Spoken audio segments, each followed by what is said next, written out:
صوت صفير بلبلي هيج قلبي الثمن الماء والزهر مع مزار نحن المطر وأنت يا سيدني وسيدي ومولدي فكيف كنت يمولي أزيرنا فيقري قطعته بوتلة باللحم ورد الخجل لقال لا لا لا لا لا وقد وتاه هوني ومن مثال هذا الرجل والولت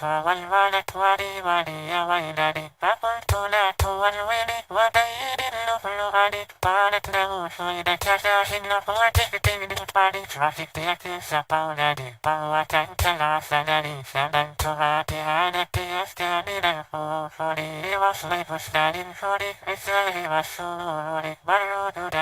دندني وقبل طبطبني ظل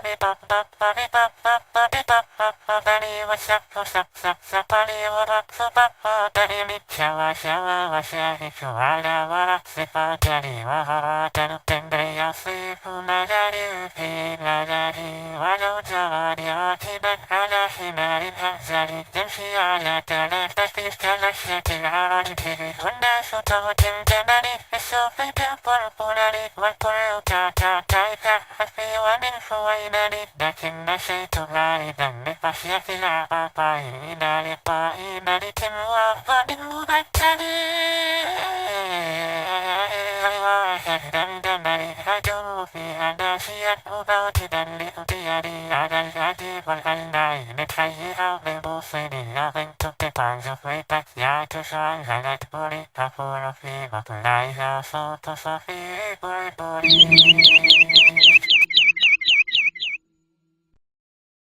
أخيرا